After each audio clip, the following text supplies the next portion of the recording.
Bonjour, bienvenue à cette première vidéo de télérenseignement. La dernière fois que nous nous sommes vus, le 9 mars, nous avions terminé le chapitre des diarrhées infectieuses chez le veau.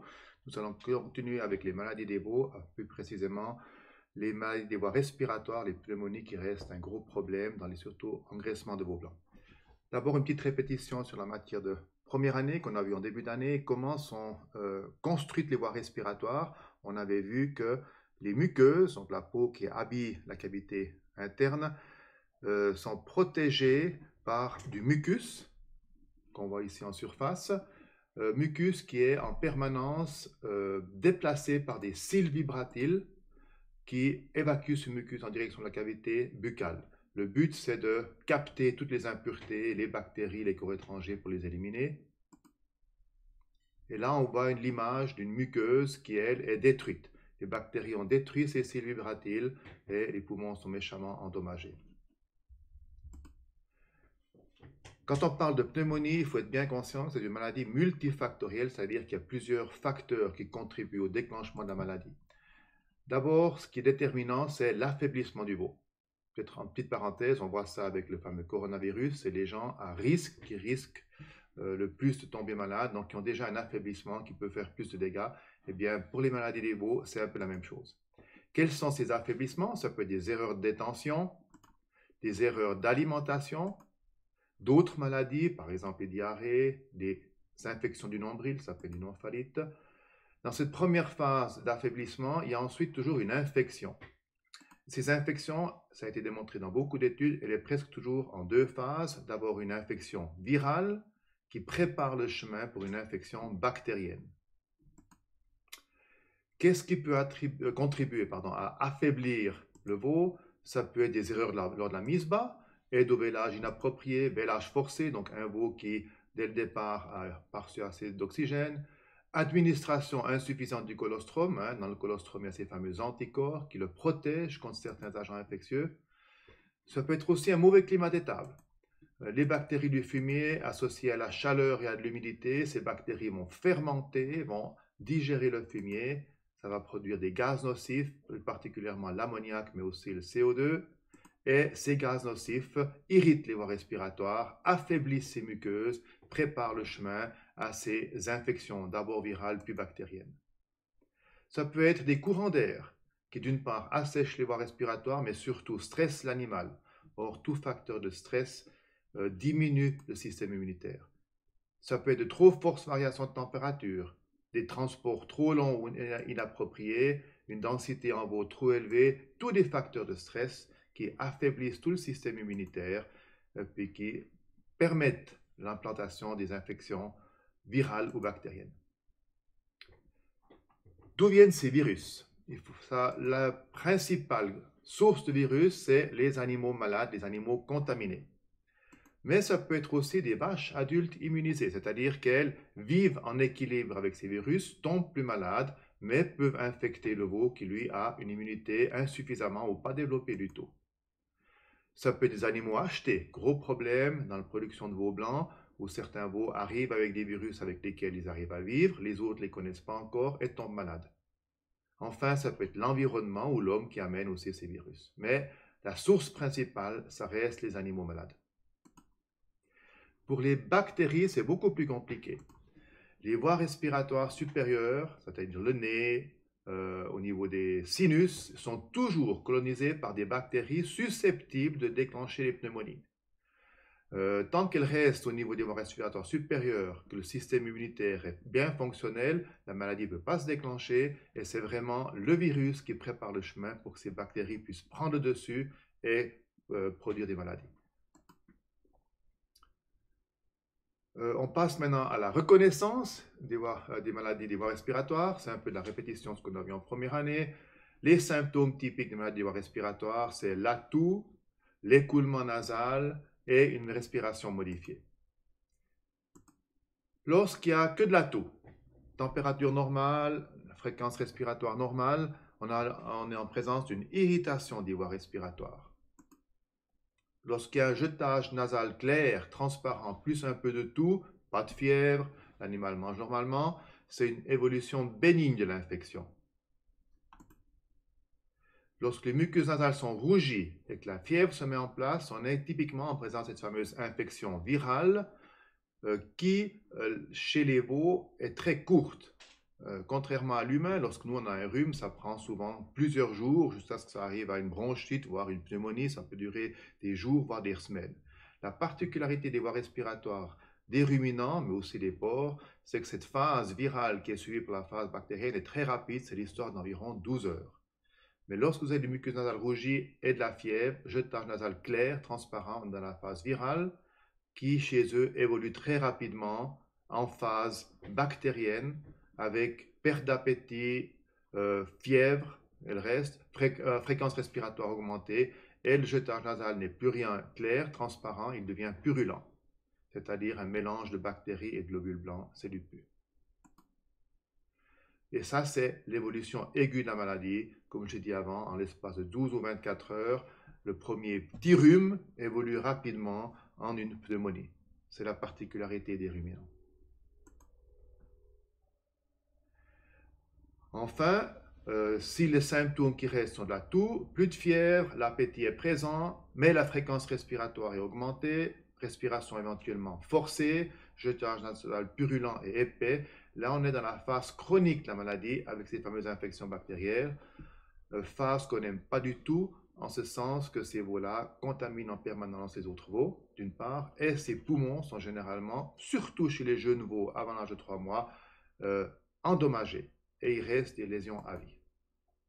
La prise en charge, dans la phase bénigne, tout jetage nasal clair et transparent, apporter de l'air frais, améliorer l'apport d'air frais, sans courant d'air, observer intensivement ces animaux. Les animaux n'ont encore pas de fièvre, ils mangent.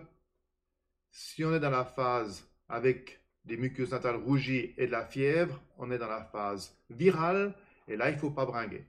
Il faut rapidement faire appel au vétérinaire, séparer les animaux si possible pour pas qu'ils contaminent les autres. Comme on l'a vu, cette évolution entre la phase virale et la phase bactérienne, comme elle est très rapide, il faut rapidement intervenir pour éviter la troisième phase qui sera la phase bactérienne. Donc ce que le vétérinaire va certainement faire, c'est un traitement antibiotique, éventuellement un traitement anti-inflammatoire, éventuellement de traitement de tout le groupe pour éviter que la maladie se déclare dans tout le groupe. Dans la phase chronique, si le veau est vraiment fortement atteint et qu'il contamine sans arrêt les autres et qu'on sait que ses poumons sont irrémédiablement lésés, le mieux c'est encore de faire une élimination de ce veau. De toute façon, ça ne fera jamais un animal adulte en bonne santé puisqu'il devra vivre avec peut-être le tiers ou la moitié des poumons en moins. Il aura une croissance réduite et il fera sans arrêt des rechutes. Quelques images de pathologie. Ça, c'est un poumon sain. Il est rose, il a une bonne élasticité, tout le poumon fonctionne comme il faut. Là, on a un poumon malade. Dans une première phase, on voit des lobes entiers qui sont plus rien roses, mais rouge foncé. Ça veut dire qu'ils sont viandés. Donc, tous ces éléments de poumon ne travaillent plus. Et ça, c'est souvent irrémédiable. On voit même des images comme on voit ici où tout est détruit. On voit aussi que le poumon n'est plus rien rose, il devient blanc. Les espaces entre les lobes sont élargis. Donc un poumon comme ça, il ne peut pratiquement plus travailler comme il faut. L'animal est sans arrêt en hypoxie, il lui manque l'oxygène et sa croissance va être fortement endommagée. Voilà, on passe au sujet suivant, prévenir les maladies des voies respiratoires chez les veaux. On a vu que le mauvais climat d'étable qui produit ces gaz nocifs sont négatifs, irritent les voies respiratoires. On a vu que les courants d'air sont défavorables, stressent l'animal, éventuellement assèchent les voies respiratoires. On a vu que les fortes fluctuations de température, les transports trop longs et densité trop élevée stressent l'animal, donc tout son système immunitaire contre les fameuses infections virales puis bactériennes est affaibli. Et quelle est la meilleure façon d'éliminer ces trois facteurs-là? Mauvais climat d'étable, courant d'air, forte fluctuation de température, densité trop élevée. La meilleure façon, ça reste la détention en plein air, igloo individuel, mais c'est pas la seule solution. Il y a aussi des igloos à plusieurs qui marchent très bien. Le principe, c'est vraiment détention avec beaucoup d'air, le mieux en plein air. Donc, prévenir les maladies respiratoires, si on n'est pas dehors, si ce n'est pas une détention en plein air, c'est optimiser le climat d'étable, corriger les éventuelles erreurs de détention qui amènent justement à du stress, qui font justement ces premières étapes préparatoires pour les maladies. Donc, éviter les courants d'air à la hauteur des veaux, éviter les fortes fluctuations de température, puisque ça provoque un stress chez le veau, ça le fait transpirer aussi. Limiter au maximum la présence de gaz nocifs, garantir une humidité de l'air moyenne, veiller à une densité raisonnable, donc suffisamment de place pour chaque veau. Chez nous en Suisse, ce n'est pas trop un problème, les normes sont assez strictes et vous avez à les respecter. Donc généralement, ce n'est pas trop le problème de densité chez nous. Garder la litière sèche. Une litière humide, les bactéries se développeront beaucoup mieux. Si en plus la température est bonne, la fermentation va être fortement augmentée, donc production de plus de gaz nocifs, d'où l'importance d'avoir une litière bien sèche. Dans les exploitations problèmes, on peut encore améliorer la chose en faisant ces fameuses vaccinations intranasales ou par injection.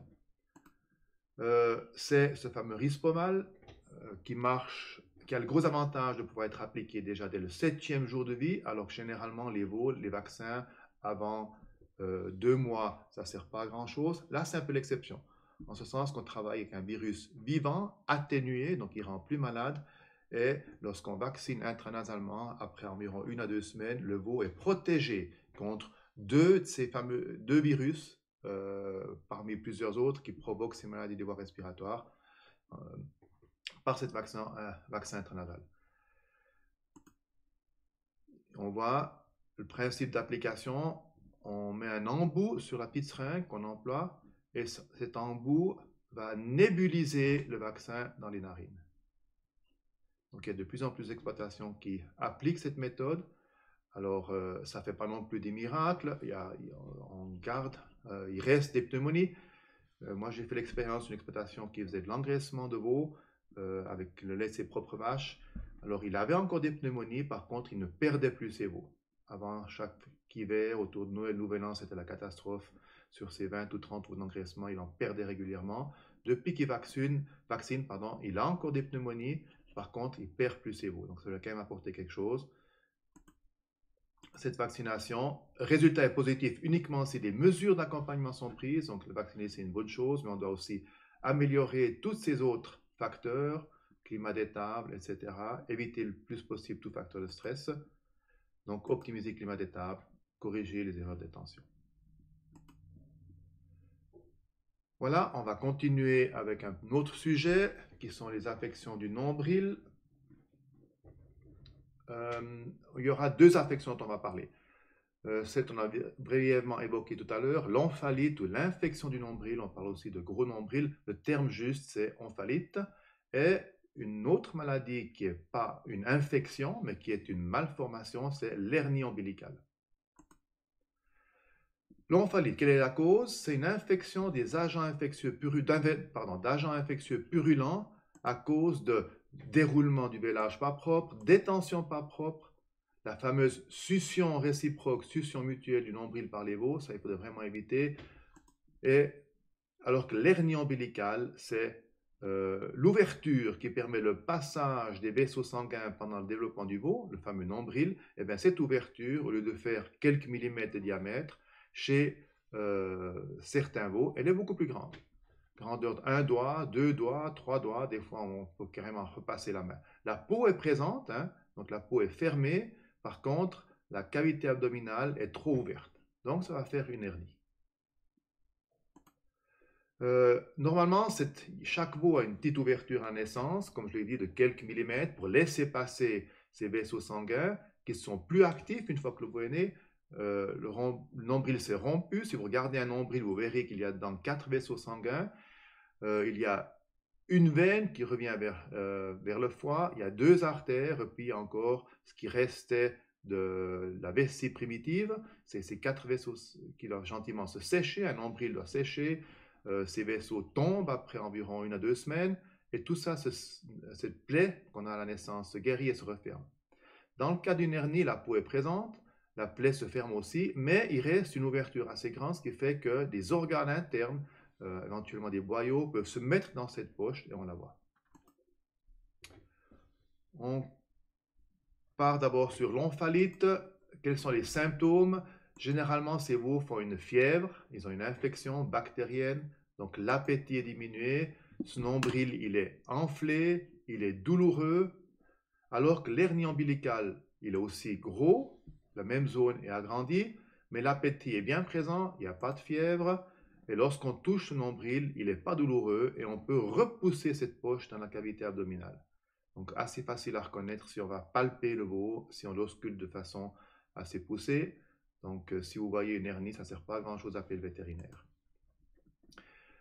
Au niveau du contrôle du nombril, pour ce qui est de l'infection du nombril, dans les exploitations qui ont souvent des infections du nombril, ça serait bien de le faire tous les jours. Contrôle quotidien de ce nombril. Et si on a des problèmes, venir intervenir rapidement avec des antibiotiques parce que c'est toujours des infections bactériennes. Contrôler aussi les veaux qui ont un appétit diminué, ça peut venir du nombril, hein. L'appétit diminué peut être dû à la fièvre. Et puis lorsque vous achetez des veaux, surtout dans l'élevage de veaux blancs, contrôlez ces veaux lors de l'achat. Et s'ils ont une infection nombril, c'est à retourner au propriétaire. Comment peuvent évoluer ces infections du nombril? On peut avoir une infection locale et développement éventuellement d'un abcès au nombril. Généralement, ces abcès grossissent. On peut les faire mûrir avec une pommade noire, pommade hyperémiante. Une fois que l'abcès saute, on le vide, on le rince et ça peut se terminer comme ça. Par contre, ça peut aussi arriver que ces bactéries remontent le long de ces anciens vaisseaux sanguins qui formaient le nombril et vont faire des abcès soit au foie, soit près de la vessie, ou carrément remontent juste dans la circulation sanguine et circulent dans tout le corps. Donc, abcès au foie, comme je l'ai dit, près de la vessie. Il faut savoir que ces abcès peuvent parfois demeurer inactifs, hein, ça n'empêche pas le veau de grandir. C'est généralement des veaux qui restent quand même un peu plus maigres, mais l'accroissement est là, ils ont un moins beau poil, et un beau jour, si l'abcès est près de la vessie, on s'aperçoit que le veau a de la peine à uriner. Lorsqu'il urine, il urine un petit peu, il s'arrête, il relâche des petites gouttes parce que la vessie est douloureuse. Et j'ai eu des cas de veaux de 4-5 mois, le record c'était une génisse de 18 mois qui avait un abcès au nombril. Quand vous avez des abcès au nombril comme ça, il faudra opérer, c'est-à-dire ouvrir la cavité abdominale, essayer de sortir cet abcès, le décoller des organes internes sans qu'il se perce, une opération assez délicate. On peut aussi des abcès sur le foie, qui peut aussi rester inactif, ou alors tout d'un coup, lorsqu'un un veau blanc qui part à l'abattoir, on s'aperçoit à l'abattoir qu'il y avait un abcès près du foie. Comme je l'ai dit, il peut aussi remonter ces bactéries juste dans la circulation sanguine, circuler dans le corps et souvent, ils vont se déposer sur les articulations. Un veau avec des polyarthrites, donc des infections des articulations, 9 fois sur 10, vous allez palper son nombril, vous verrez qu'il n'est pas sain. Donc la voie d'infection était le nombril. Ça peut aussi faire des pneumonies, et d'autres infections, parfois aussi des méningites. Donc, les bactéries remontent dans ces anciens vaisseaux, circulent dans le sang et vont se déposer sur d'autres organes. L'hernie ombilicale, d'abord c'est héréditaire. Déjà pas faire d'élevage avec ces animaux-là. Si c'est une vache, vous l'inséminerez plutôt avec des races à viande. Si c'est un taureau, ne surtout pas le garder pour l'élevage, puisqu'il y a une part d'hérédité non négligeable. Pour ce qui est de la prise en charge, généralement, les hernies de moins de 2 doigts de diamètre se referment d'elles-mêmes. Donc, au lieu que cette ouverture se referme en 2 semaines, comme chez un veau normal, elle se refermera en 4 semaines, 6 semaines, voire 2 mois. Par contre, les hernies de plus de 2 doigts de diamètre, généralement, ne se referment pas, parce qu'il y a sans arrêt une présence assez importante de tissu dans cette poche, elle ne peut pas se refermer, et il faudra les opérer. Donc, si vous comptez garder l'animal, contactez le vétérinaire assez rapidement. Plus l'animal est jeune, plus l'opération est simple à entreprendre. Qu'est-ce qu'on va faire? On va mettre le veau sous anesthésie. On va ouvrir la peau. On va recoudre ensemble les deux peaux pour refermer la cavité abdominale avec un fil bien sûr non résorbable. Et puis généralement, ça se passe assez bien. Donc, plus le veau est jeune, plus c'est simple à faire. Encore une fois, en dessous de 2 doigts de diamètre, ça se referme généralement des mêmes. Si c'est au-delà de 2 doigts de diamètre, on doit généralement opérer. Voilà la prise en charge. Pour les omphalites, consultez le vétérinaire. Traitement antibiotique, et généralement c'est important, de longue durée. Sur ces infections du nombril, un traitement juste sur un jour ne suffit pas. Il faut vraiment faire un traitement sur au moins 7 jours pour pas qu'on ait de récidive, qu'on arrive vraiment à bien combattre cette infection. Comme je l'ai dit plus tôt, si vous avez un abcès, vous pouvez poser une pommade hyperémiante, pommade noire par exemple, pour faire mûrir cet abcès, pour ensuite le percer. Si le veau est vraiment pas bien, on peut aussi lui donner de l'anti-inflammatoire pour améliorer son bien-être.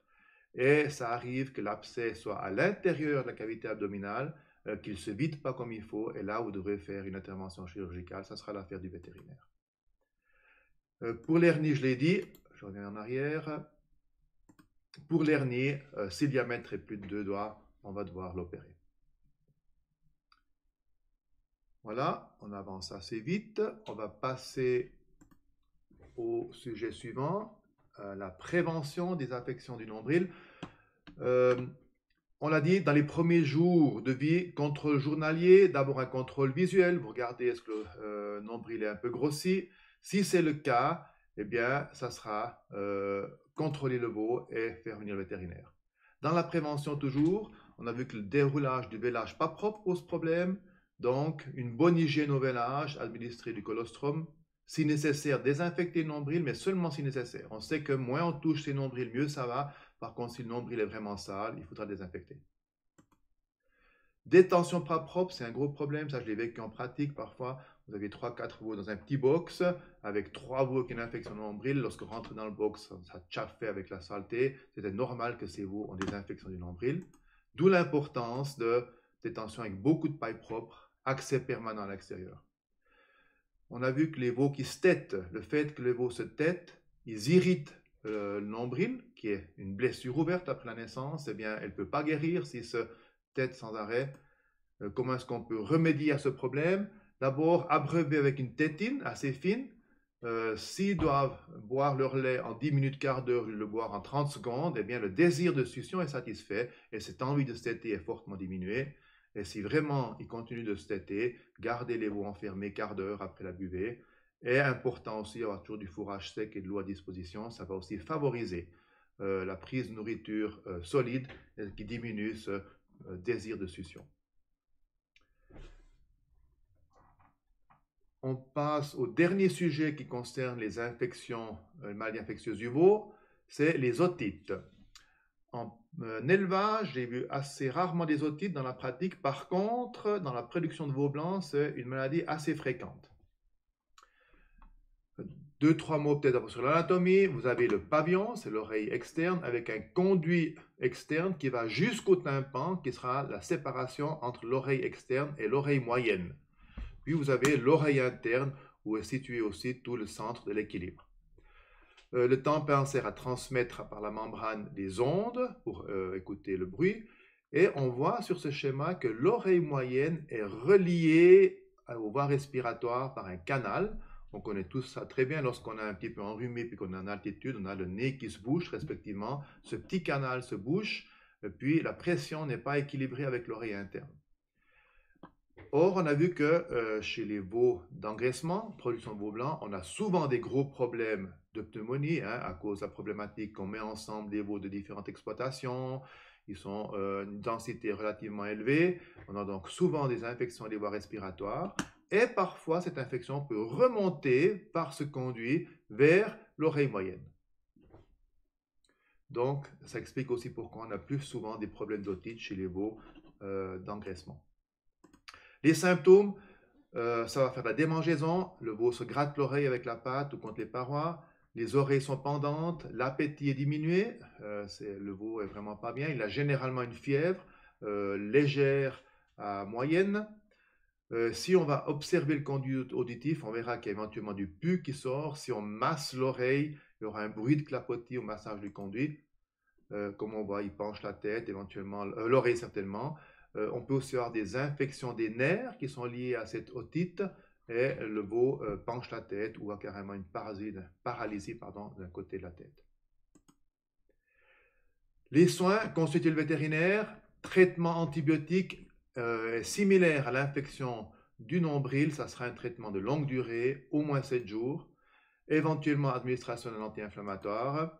La prévention, ben de nouveau, empêcher la tétée mutuelle, parce que des fois, il se tète aussi l'oreille.